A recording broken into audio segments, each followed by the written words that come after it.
कृष्णा गाडगीळ आणि sons limited 1832 पासून। नमस्कार, मी सेजल पुरवार। या बातमीपत्रात तुम्हा सर्वांचं स्वागत आणि आता पुढे पाहूया 36 जिल्हे 50 बातम्या। लातूरमधील हजारो हेक्टर शेती पुरात गेली, खरडून तर मदत नको, शेती दुरुस्त करून द्या, शेतकऱ्यांची मागणी। शेतातील माती वाहून गेली, त्यामुळे शेतकरी संकटात। मोठ्या प्रमाणात नुकसान झालेलं आहे। लातूरच्या जळकोटमधील बेसांगवी या गावामध्ये अल्पभूधारक तरुण शेतकऱ्याची आत्महत्या। मारुती रायकवाडे असं आत्महत्या केलेल्या तरुण शेतकऱ्याचं नाव। तिरू नदीला आलेल्या पुरात शेती वाहून गेली, त्यामुळे मारुती रायकवाडे हे तणावात। चंद्रपूरच्या राजुरा या ठिकाणी शेतकऱ्यांच्या मागण्यांसाठी काँग्रेसचा भव्य असा मोर्चा। प्रशासनाकडे ओला दुष्काळ जाहीर करण्याची मागणी। छत्रपती संभाजीनगरच्या पैठणमध्ये शेतकऱ्यांच्या विविध मागण्यांसाठी स्वाभिमानी शेतकरी संघटनेचा रास्ता रोको। राजू शेट्टी यांच्या उपस्थितीत रास्ता रोको। रास्ता रोकोमध्ये मोठ्या प्रमाणात शेतकऱ्यांचा सहभाग। हिंगोलीच्या कळमनुरी उपविभागीय कार्यालयासमोर सुरू असलेल्या शरद पवार यांच्या राष्ट्रवादीचं आंदोलन मागे। ओला दुष्काळ जाहीर करा या मागण्यांसाठी जिल्हा उपाध्यक्ष रवी शिंदे यांचं अन्नत्याग आंदोलन मागे। तहसीलदार यांच्या आश्वासनानंतर आंदोलन मागे। जालन्यात पूरग्रस्त गावातील नागरिकांना शासनाची तातडीची मदत। पुरामुळे आणि वीज पडून मृत्यू झालेल्या जनावरांची नुकसान भरपाई। शेतकऱ्यांना 37,500 रुपयांच्या मदतीचं प्रमाणपत्र दिलं। नांदेडमधील मन्याड नदीच्या पुरानं नायगावमध्ये पिकांचं मोठं नुकसान, तर एकट्या शेळगाव गौरी गावातील 900 हेक्टर जमीन खरडून गेली, त्यामुळे शेतकरी वर्ग प्रचंड आर्थिक संकटात। तातडीने मदत देण्याची मागणी। जळगावमध्ये गिरणा नदीचा पूर ओसरला आणि त्यानंतरची विदारक दृश्य समोर। चांसर परिसरातील शेतीसह पिकांचं आणि रस्त्यांचं नुकसान। पुराच्या पाण्यानं रस्ता पूर्णतः वाहून गेला, त्यामुळे शेतात जाण्यासाठी मोठ्या अडचणी। जळगावच्या अंतुर्ली शिवारात अज्ञातानं शेतकरी विलास पांडे यांच्या बागेतील 2000 बोर टाकले कापून। शेतकऱ्याचे लाखो रुपयांचे नुकसान। घटनेमुळे परिसरातील शेतकऱ्यांमध्ये भीतीचं वातावरण। जालन्यात पूरग्रस्त गावातील नागरिकांना शासनाची तातडीची मदत। पुरामुळे आणि वीज पडून मृत्यू झालेल्या जनावरांची नुकसान भरपाई। शेतकऱ्यांना 37,500 रुपयांच्या मदतीचं प्रमाणपत्र दिलं। लातूरच्या औराद शहाजनी या भागातील अनेक रस्त्यांची दुरावस्था, तर जवळपास 1 किलोमीटरचा रस्ता पुरात वाहून गेला। मागील 15 दिवसांपासून वाहतूक ठप्प, पूल वाहून गेला, त्यामुळे कर्नाटक सीमावर्ती भागातील वाहतूक प्रभावित।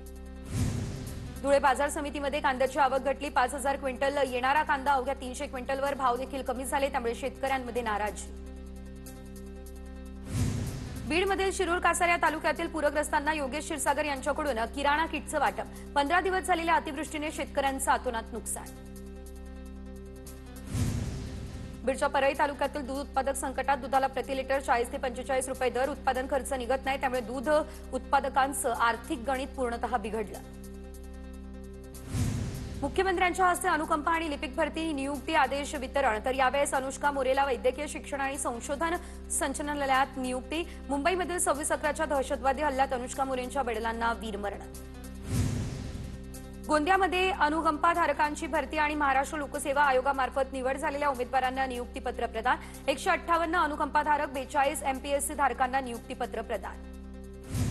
परभणीमध्ये अन्न आणि नागरी पुरवठा विभागामध्ये अनुकंपा तत्वावर नियुक्त्या। जिल्हा प्रशासनाच्या वतीने नियुक्तीपत्रांचं वाटप।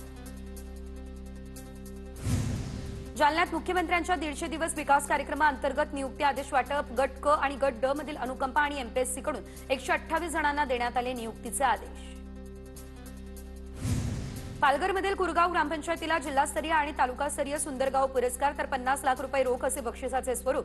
पालकमंत्री गणेश नाईक यांच्या उपस्थितीमध्ये हा कार्यक्रम संपन्न। कोल्हापूरमधल्या इचलकरंजी शहराला 5 ते 6 दिवस आड पाणी पुरवठा। नागरिक हैराण, पाण्याची समस्या सोडवण्याची होतीये मागणी। रत्नागिरीकरांचं विमानसेवेचं स्वप्न लवकरच पूर्ण होणार। रत्नागिरी विमानतळ टर्मिनलचं काम अंतिम टप्प्यात। मार्च 2026 पर्यंत हे काम करणार पूर्ण। चिपळूणमध्ये वन विभागाच्या प्रांगणामध्ये कोकणातील प्राणी पक्ष्यांच्या दुर्मिळ फोटोचं प्रदर्शन, तर आमदार शेखर निकम यांच्या हस्ते फोटो गॅलरीचं उद्घाटन। तुळजाभवानी मंदिरातील व्हीआयपी सशुल्क देगणी दर्शन 6 आणि 7 ऑक्टोबरला राहणार बंद। कोजागिरीला होणारी भाविकांची गर्दी लक्षात घेता मंदिर प्रशासनाचा हा निर्णय। साताऱ्यात खासदार उदयनराजे भोसले आणि दमयंती राजे भोसले यांच्या उपस्थितीमध्ये महासहस्त्रचंडी यज्ञाला सुरुवात। 5 दिवस चालणाऱ्या या महायज्ञाला 151 विवाहित जोड्यांचा सहभाग। सोलापूरच्या अकलूजमधील शंकरराव मोहिते विद्यालयामध्ये पारंपरिक भोंडला कार्यक्रम संपन्न। प्राध्यापिका आणि विद्यार्थिनींचा या कार्यक्रमामध्ये उत्स्फूर्त असा सहभाग। अमरावतीमध्ये उद्यापासून राष्ट्रसंत तुकडोजी महाराजांच्या 57व्या पुण्यतिथी महोत्सवाला झाला प्रारंभ। उद्यापासून 12 ऑक्टोबरपर्यंत पुण्यतिथी महोत्सव, विविध धार्मिक सामाजिक कार्यक्रमांचंही आयोजन। पुण्यातील ग्रामीण शाळेमध्ये जाऊन निर्भया पथकाकडून अत्याचार विरोधात मार्गदर्शन। पुणे ग्रामीण पोलिसांच्या 2 पोलिसांचा हा उपक्रम। कोल्हापूरमध्ये चिकन मटण दुकानातील उधारी वसूल करण्यासाठी अनोखी शक्कल। बहिरेश्वर गावामध्ये उधारीची रक्कम असलेला फलक गावच्या चौकात आला लावण्यात। भंडाऱ्यामध्ये प्रभारी मुख्याध्यापकानं शाळेचा कायापालट केला। वर्षभरात 35 वरून 105 वर गेली विद्यार्थी संख्या। भंडाऱ्याच्या मोहाडी तालुक्यातील कांद्री जिल्हा परिषद शाळेला सुगीचे दिवस।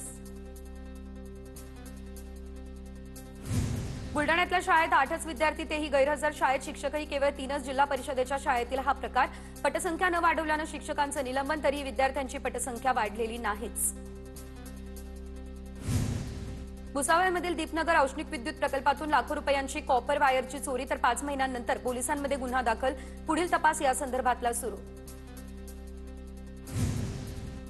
अमरावतीच्या चांदूरमध्ये अज्ञात वाहनाच्या धडकेत बिबट्याचा मृत्यू। बिबट्याचा मृतदेह वन विभागानं घेतला ताब्यात। सिंधुदुर्गच्या दोडामार्ग जंगलात पट्टेरी वाघाचे दिवसाढवळ्या दर्शन। ग्रामस्थांमध्ये भीतीचं वातावरण। वाघाचा बंदोबस्त करण्याची नागरिकांची मागणी।